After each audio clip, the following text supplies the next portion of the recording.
Hi, sir. My name is Maria, and I'm with Ray. How are you doing today? Hey.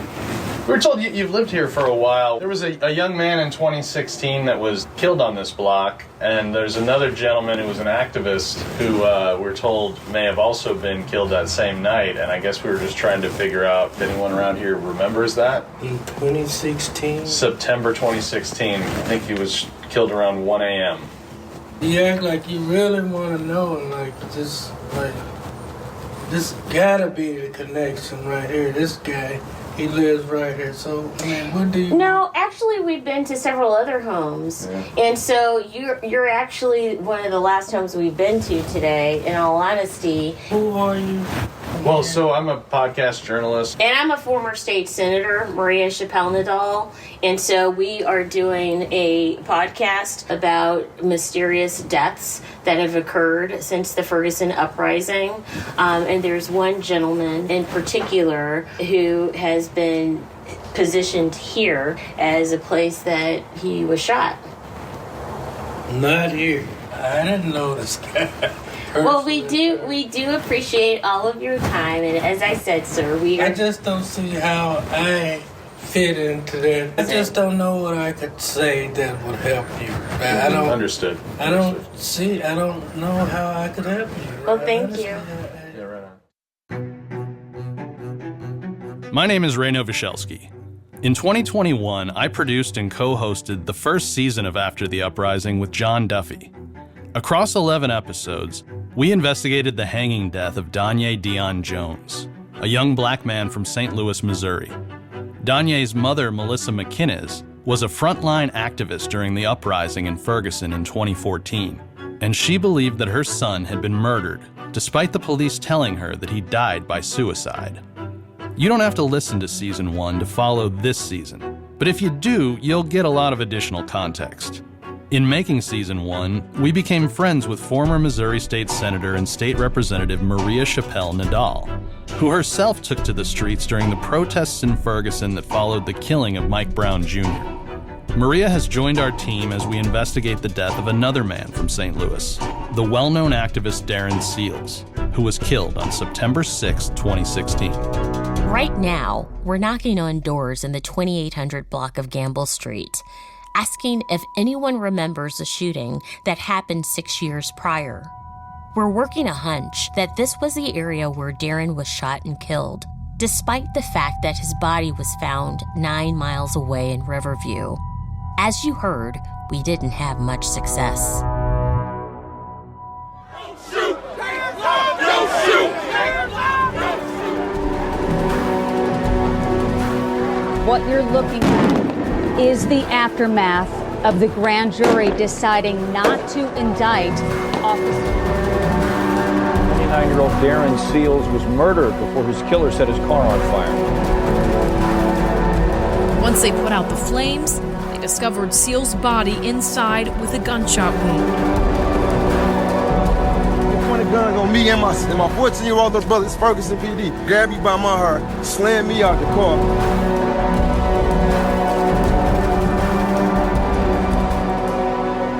He said you might want to pick your enemies better. This is After the Uprising, Season 2, The Murder of Darren Seals.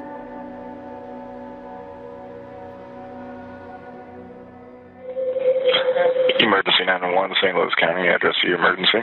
Read your appointment. It's a fire in my parking lot. Like, this car is on fire. There's a car on fire? Yes. All right, stay on the phone for the fire department, okay? You ain't even hit the gas yet. Fire and ambulance, emergency. Yes, I'm at 9640 Diamond Drive, and it's a car on fire in my parking lot. Okay, and it's right in front of 9640. When the fire department pull up, they'll see the fire. They'll see it. All right, we're on the way then. Thank you.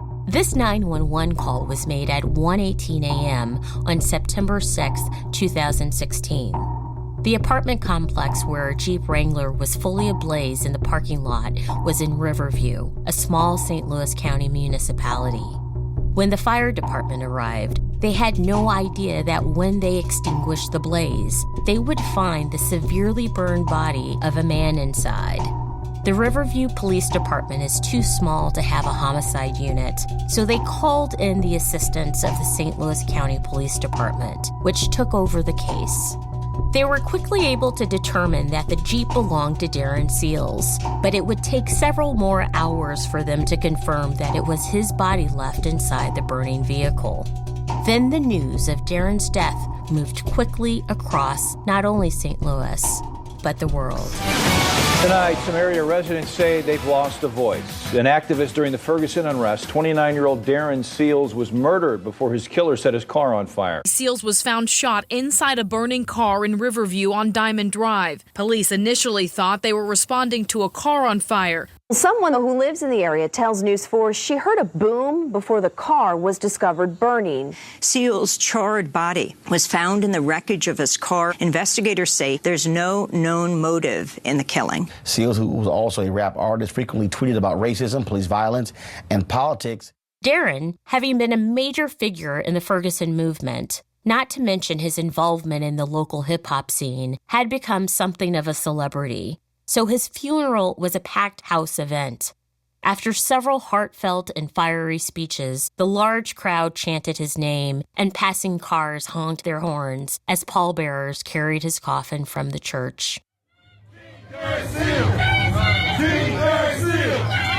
King Darren Seals! King Darren Seals! King Darren Seals! King Darren Seals! Darren was a complicated man who, though he died at the young age of 29, had already lived a complicated life, and the story of how and why he came to be shot in the head and left in a burning car is representative of that complexity. On his Twitter bio, Darren described himself as, quote, businessman, revolutionary, activist, unapologetically black, all caps, African in America, that's 3 Ks in America there, fighter, leader. But he was so much more, depending on who you ask. Darren was a son, a big and little brother, an employee of General Motors, a convicted felon, an artist, a protector. Again, Darren was complicated. I knew Darren not well, but I had seen him out in the streets of Ferguson during the protests that followed the killing of Mike Brown Jr. by Ferguson police officer Darren Wilson. I remember him being fierce and brave. Darren explained how he came to the protest to filmmaker Che Black on his YouTube channel. How you doing, brother? Fine, man. How you doing? Pretty good now. How did you first start with the organizing and mobilization in Ferguson after Mike Brown? When he was murdered, because he died so close to my home, I just went out there and then I really didn't even know what I was doing. I just knew I wasn't going nowhere until we did something about it. It was just people in the community coming together, a small group of people, black men, black women. We was trying to see what the hell was going on, and I always see gunned down like that. And then we was just trying to check up on his moms. And originally, when it first happened, I was concerned with the mother. Black mother just lost her son. I walked her home, and she just cried to me. She threw up. She was real sick. She was just really just lost, you know, and she didn't know what was going to happen, what to do. And I told her, I gave her my word. I said, I'm not leaving. I'm not stopping until we get justice. We're going to figure out what happened to your son. Actually, he was standing up on that ledge right there by the Ferguson Police Department, and all of us, we out there, we got our signs, we got everything. And so I heard Darren. Darren said, I tried to tell you guys this last year when it happened to Kerry Ball Jr. So all of our family, we turned around, we're like, who is this man? This is Tony Taylor. She's the mother of Kerry Ball Jr., the young black man who was shot 25 times by the St. Louis Metropolitan Police after a high-speed chase back in 2013. She is describing meeting Darren Seals for the first time during the Ferguson protests. And so when he got down off the ledge, I went over there and I tapped him on his shoulder. I was finna say, hi, Darren, I'm Kerry's mom, but he seen my poster. So he instantly said, you Kerry's mother? And it just blew up from there. He was like, and that's why you see the hand in the face, because it's like the police started trying to rush at us, and he's like, no, back up, this a mother. And we grew. Like I told his mom, I looked at him as like my son. Him and Carrie was the same age. They was born in the same year. They just months apart. It was his energy. And then the things that he said to Carlos, he was like, you still got a big brother. Carlos is Carlos Ball, Carrie Ball's younger brother. He was with his mother outside the Ferguson Police Department that night when they heard Darren telling the crowd about Carrie. He said, I was trying to tell y'all this happened. And Darren looked over and he saw her. He was like, this is who I've been telling y'all about, Carrie Ball. This is his mom. Like, if we'd have stood up like this last year, like we doing right now, we probably wouldn't be here. Carlos and Darren formed a close friendship that lasted the rest of Darren's life. Carlos told us that Darren had a lot of plans for how he thought he could help uplift the community. Darren was trying to come up with some type of like platform similar to what Real SEL News is now, but like incorporating music, podcasts, and different stuff of that nature, but just getting our true stories out. He was trying to just create like our own platform just for the people, brand by the people. He was for his people. He was for his people, and he was literally the true essence of Malcolm X by any means necessary. After Darren's murder, Tony Taylor met Darren's mother, Bonnie, and they formed a friendship. I didn't meet his mother the first year after losing him. I think I met her a year or two later. But Darren had already told me about his mom that, she was on dialysis. She didn't really believe in the protesting and all of that until she went out there one day and sang it for herself. Now that me and her is closer, she told me that too. She was like, I didn't want my son out there. She was like, I was so scared for him. But do you know what? From the time that Darren took out to those streets, he was confiding in his mother that he knew the police was going to kill him. And he was preparing her. She said mostly every day when they would talk, Darren would tell her, all right, Mom, I told you, be prepared. They are going to try to kill me. More after the break.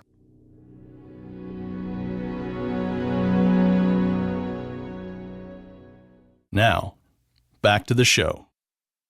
I do know that there is a lot of sentiment in the community that they want justice, they want the truth, and we hope to give that to them.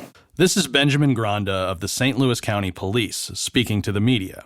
We can't do it alone, so we're hoping that friends, family members, acquaintances, or just any members of the community can come forward and help us out with this, with any information they may have. Also representing the St. Louis County Police, Sergeant Sean McGuire was more blunt. At this point, we don't have anything, and that's where we're at the brick wall. Is we're waiting for evidence, we're waiting for just clues. We were able to get the incident report regarding Darren's death, but that didn't reveal much beyond when the 911 call came in and where his burning car was found. So we called the St. Louis County Police to see if we could get any further information. So what are you looking for? And I'm trying to pull up Darren Seals, but I may not be spelling it right. We get a lot of cases, and this doesn't jump out at me. So yeah, totally. And it was back in 2016. It's Seals, S-E-A-L. Even yeah. Okay, even more so then that wouldn't stand out to me. So okay, let's see. S-E-A-L-S. Yeah, it was in Riverview, September 6, 2016.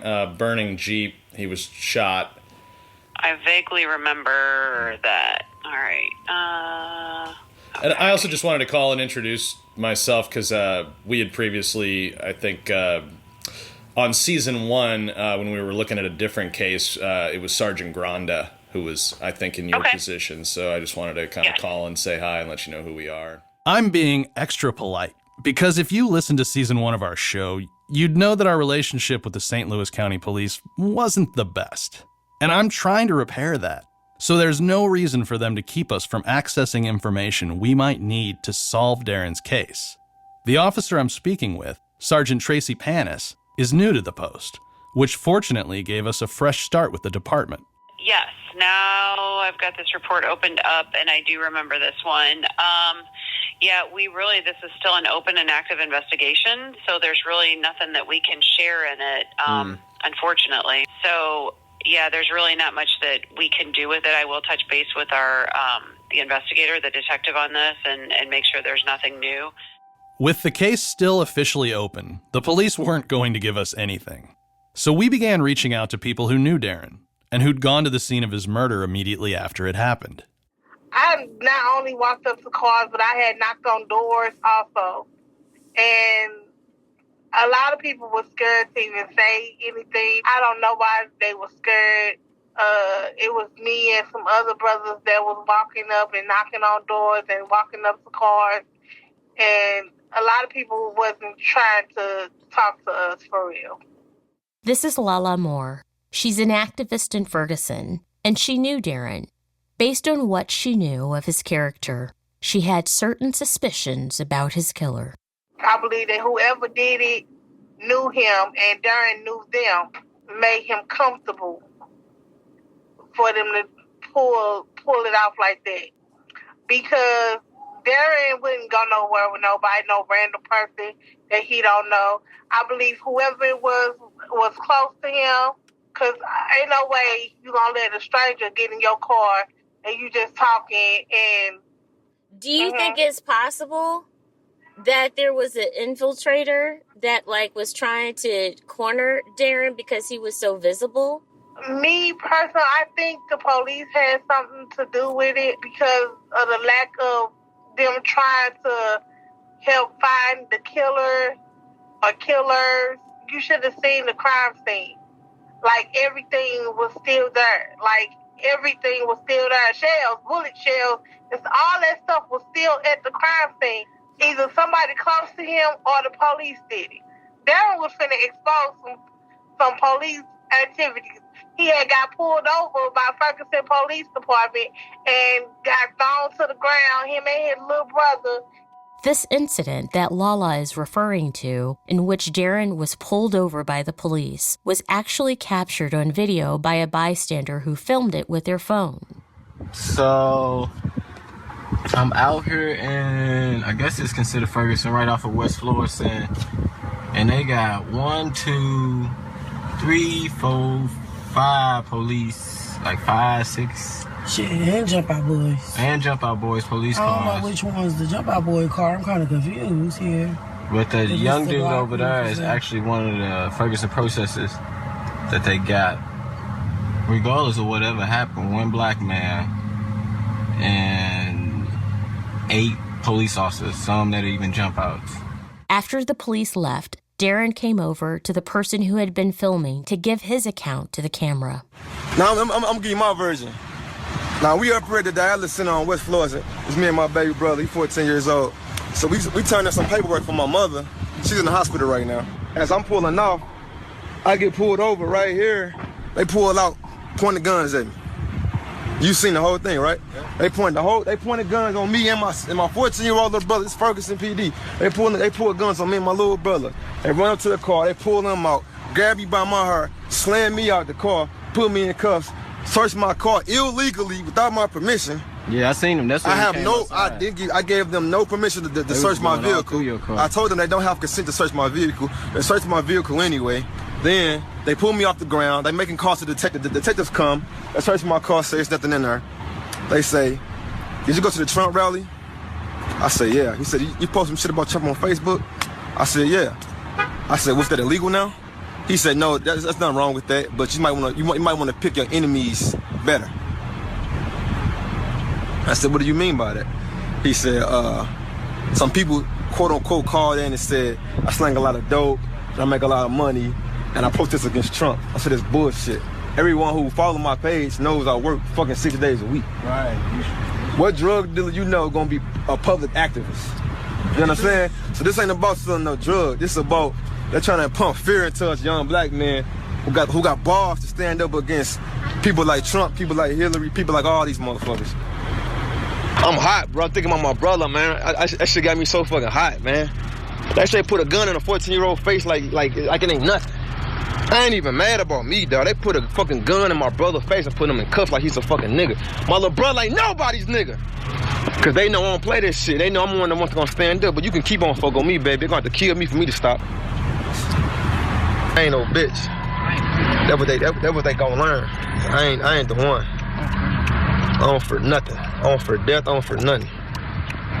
Because of this incident and others like it, and because of everything Darren had been writing on his social media pages right before his death, there was a growing suspicion in the community and online that the police had something to do with his murder. Activist Darren Seals, one of the original members that got the Ferguson Uprising started, was found executed.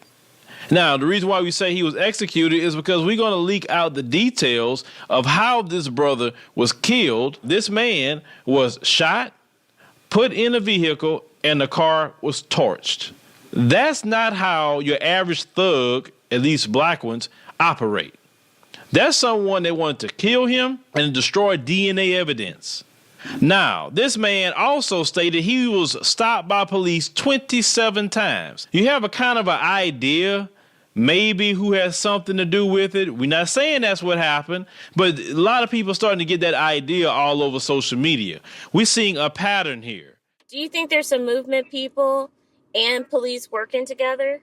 We still don't know, because when they lock us up, for all our phones was tapped. When I tell you our phones was tapped, we was hearing echoes, Facebook. We didn't trust nothing. We didn't trust nothing and nobody. If you went out there with us getting tear gas, we didn't trust you. But we did have some that we thought was working with the Fed. I'm going to leave them nameless. They didn't get far because we wouldn't talk around them. Enough said. My other brother, my A9 brother, he's dead too now. Oh, no. Well, we still don't know. Oh, Lord.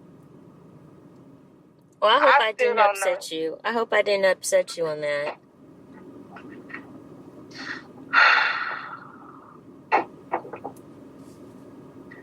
This is a difficult situation to talk about because both of these people was strong people.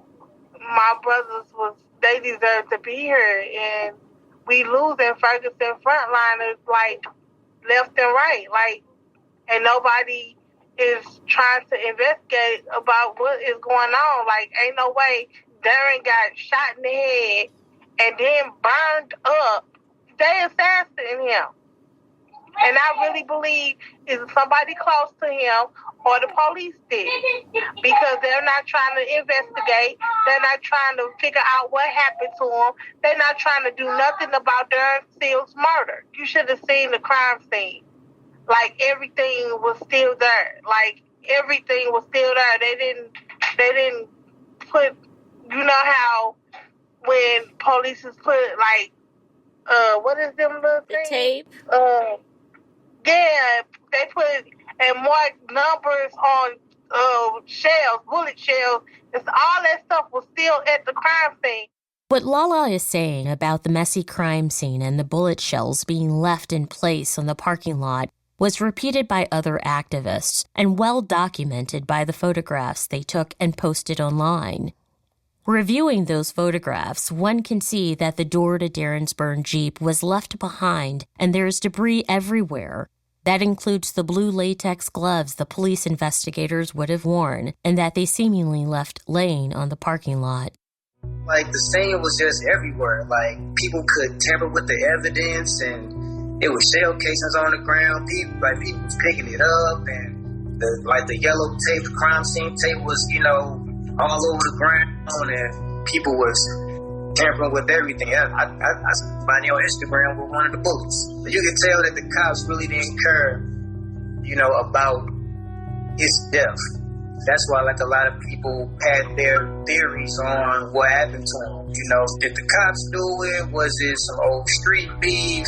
This is Bodine, a St. Louis rapper and friend of Darren's. I asked him what he loved about Darren and why he thought he was such an important figure in the movement. When I first met him, I had met him at a show.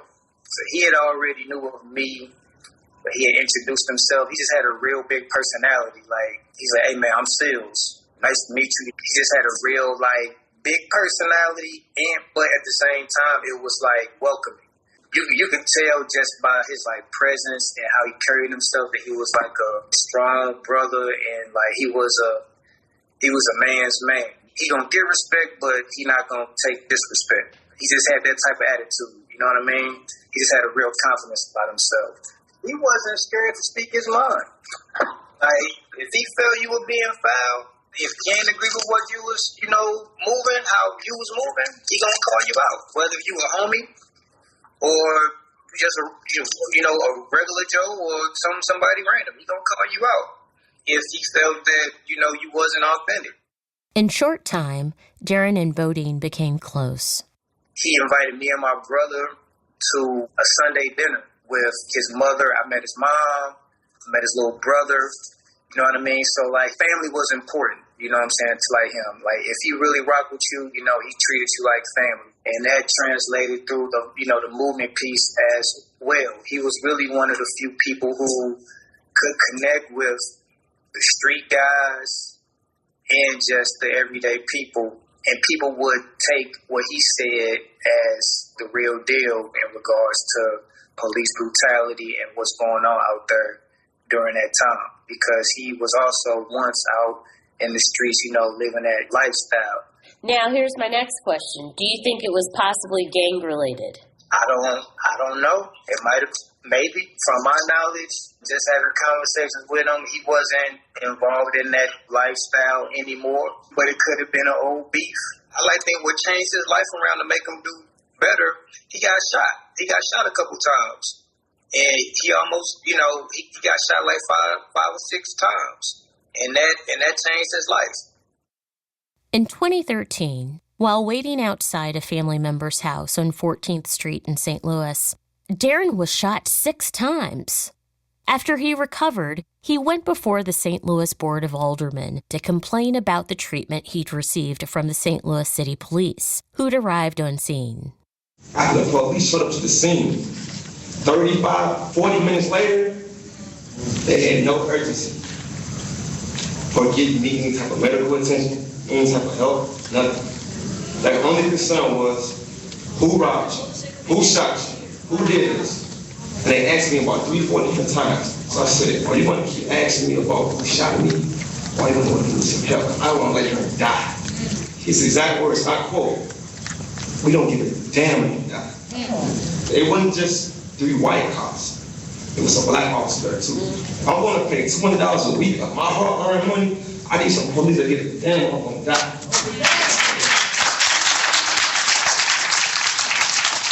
That's what, made him become the man we seen today as far as like being out there and fighting for the people and everything. I wanted to know what Bodine thought about the fact that Darren's car and body were set on fire after he was shot. To me, it seemed so unusual for a typical street-level killing. We heard the story on the news. The man said that he seen somebody drag a body out of a car and put it into like the other car or something like that. Where was this? This was on the news. This was a little bit after he got killed, about like a couple days after. And they had like a dude on the news talking about it. They like blurred out his face and everything, but like he said that he seen what happened. And I'm not sure if you remember, like on Facebook, somebody recorded the video of his car being on fire. This story about a witness who'd seen Darren's murder, that was news to us. We searched the internet, but couldn't find the news story Bodine was talking about. We also couldn't find the video of Darren's burning Jeep on Facebook, and presumed it must have been scrubbed for terms of service violations. When he died, and I told my dad what happened, he said that whoever did it, it was definitely personal. When he was coming up, and street cats had issues, that's how they kill people. They would set you on fire to get rid of the prints and everything. I wanted Bodine to tell me about what Darren had going on in his life in 2016, just before he died. He's working on a project, working on his rap skills, just trying to get them better. He was managing a group called the Bottom Boys, I believe that was their name. He was managing them at the time. So he was putting all his resources and stuff into them. So like that last convo that I talked to him, like he was excited about that. So, like I said, he had a lot of things that was going on, some good things, like that last conversation was a very good conversation, and I wish I would have stayed on the phone with him longer. If I would have known that was the last time I would have talked to him, I definitely would have just let him keep on talking and, just talk the day away. But that's life, we never know. But I'm glad that, that last combo was a good one. We are left on good terms.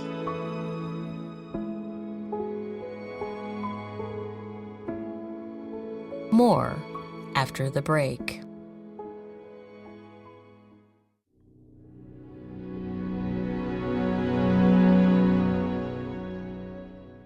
Now, back to the show. So he was shot once? Yes, he was shot once behind his ear, and it came out the other side of his ear. Sorry. And he died instantly. And through the driver's side window? Yeah. So he's sitting in the driver's seat. It's like someone comes up to the car from the outside. Yeah. Was he apparently trying to pull away at that point in time, or was he parked? That I don't know. Did you ever get any kind of a report or anything you might be able to pass along? No, I did not. I don't feel like they put interest into the case. On this call, I'm speaking with Dante Joshua. And though it may sound like we're talking about the murder of Darren Seals, we're not. We're talking about the murder of Dante's twin brother, DeAndre Joshua. DeAndre is one of the people whose death gets listed as one of the Ferguson mystery deaths. This is because DeAndre was close friends with Dorian Johnson, the young man who was walking with Mike Brown Jr. when he was killed by Officer Darren Wilson. And because DeAndre happened to have been murdered on the night when it was announced that Darren Wilson would not be indicted for that killing. The reason we're calling Dante to talk about his brother is because the manner in which he was murdered is so strikingly similar to that of Darren Seals. Both men were shot in the head while in cars that were set on fire, though the car DeAndre was in didn't fully burn. We figured the similarity in tactics was worth looking into. The police still haven't solved his brother's murder, so we asked Dante if he thought he knew who was responsible. And surprisingly, he had a name. Did you all ever have a suspect? I really don't think I should be saying this, but we assumed somebody did it. And I bypassed it because it was like our friend. So now that he just got locked up for 6 murders, and 2 of them was in the area that's the same street he killed my brother on. Was it similar where he tried to burn the bodies? One of them he did. Now, can I ask you, if the person's facing charges on 6 murders, then what is the harm in throwing the name out there? I mean, it was Perez Reed. That was our friend. They used to shoot dice a lot all the time. Darren Seals was killed in the early morning hours between September 5th and 6th, 2016. We started our investigation into his death in early 2022. With the police unable to give us their report detailing what leads they had and which ones were worth pursuing, we were going to have to talk to everyone we could who knew Darren, or who had any information regarding what was going on in his life right before he died. As DeAndre Joshua was killed 2 years before Darren, did it matter that both men were executed in a similar fashion? Could their deaths be connected? Or is the fact that both men were shot in the head and left in burning cars merely a coincidence? And what should be made of Dante Joshua's suspicion that his brother was killed by the now incarcerated Perez Reed, a man who, as of this writing, has been accused of 7 murders, a man who's been dubbed a serial killer? That's next time on After the Uprising. After the Uprising is a production of Double Asterisk and iHeart Podcasts in association with True Stories. Season 2 was written, reported, and produced by Maria Chappelle-Nadal, John Duffy, Mallory Kenoy, and Ray Nowosielski.